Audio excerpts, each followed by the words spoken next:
Shalom, shalom, peuple de Dieu, shalom à tous les auditeurs de la radio publique Puissance de Dieu internationale, de Lancaster, Bénin, Giovanni, en Amérique. Et nous saluons aussi l'apôtre Jean-Baptiste Moulouvé. Nous saluons Mamasika. Nous saluons notre coordonnateur national et révérend Julien Kazereka.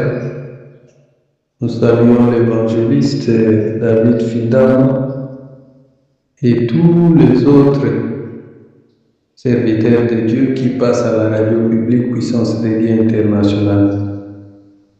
Sans plus tarder, nous voulons continuer avec notre enseignement sur le corps, âme et esprit.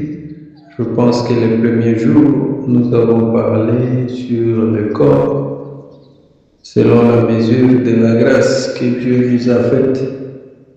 Et nous avons parlé aussi sur l'âme. Et aujourd'hui, nous voulons continuer sur l'esprit pour tirer une conclusion par rapport à ce que nous avons parlé. Que le Seigneur nous accorde encore l'entendement spirituel au nom puissant de Jésus.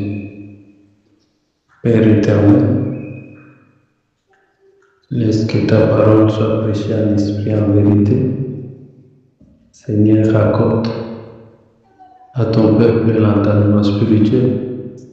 Agis puissamment, que le voile soit déchiré au-devant de nous, que les écailles tombent de nos yeux, que nous puissions découvrir la vérité et que cette vérité soit notre partage de tous les jours.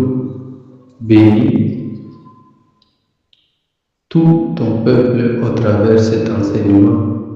Dans le beau et précieux nom de notre Seigneur Jésus, nous t'avons ainsi prié. Amen.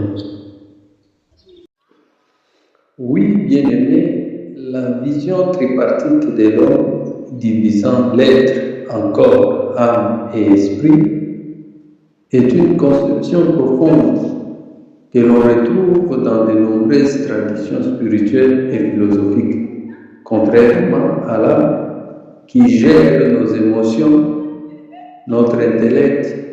L'esprit est souvent considéré comme la part la plus élevée, celle qui nous connecte au grand tout et au divin.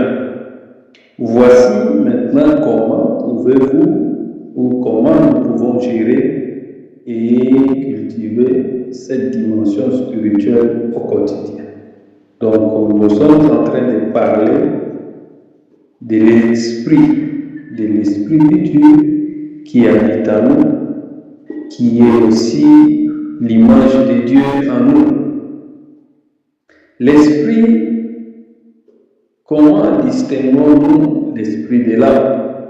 Pour bien gérer l'esprit, il faut d'abord ne pas les confondre avec l'âme. L'âme, qu'on appelle aussi les psychés, c'est le siège de votre personnalité, de votre volonté, de vos émotions et de votre raisonnement logique. Elle est souvent agitée par le monde extérieur. Par contre, l'esprit, qu'on appelle pneuma, c'est la dimension de la conscience pure, de l'intuition et de la communion spirituelle. C'est aussi la boussole interne qui cherche l'essence profonde de l'existence. Donc ça, c'est la différence qui existe entre l'âme et le corps, et l'esprit plutôt. Et nous allons voir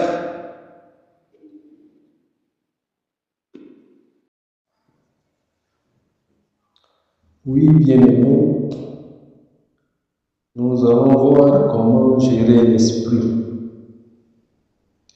Premièrement, pour gérer l'esprit,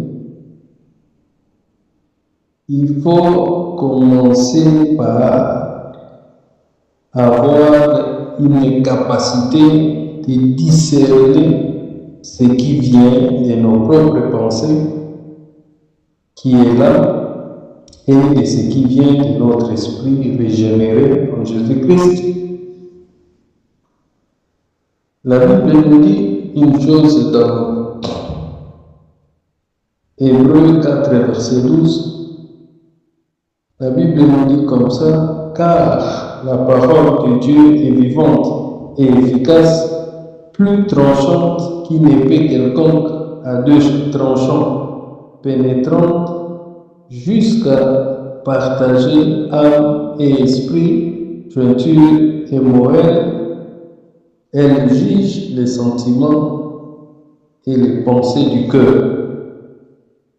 Bien-aimés, nous devons atteindre ce niveau-là de discerner que cette pensée ne vient pas de moi. Cette pensée vient de la parole de Dieu, qui est l'Esprit de Dieu qui nous parle, et de la parole qui peut venir par nos émotions, par nos sentiments. Et si nous arrivons à avoir cette capacité, nous pourrons quand même bien gérer notre esprit. Oui, en tant qu'enfant de Dieu, pour mieux gérer son esprit, il faut beaucoup méditer la parole de Dieu. La Bible n'est pas un livre de l'histoire, mais c'est un miroir qui nous aide à trier nos motivations charnelles de motivation ou des aspirations qui viennent de Dieu. Si nous avons cette capacité-là, d'utiliser la parole de Dieu comme un miroir, bien aimé, nous serons à mesure de bien gérer notre esprit.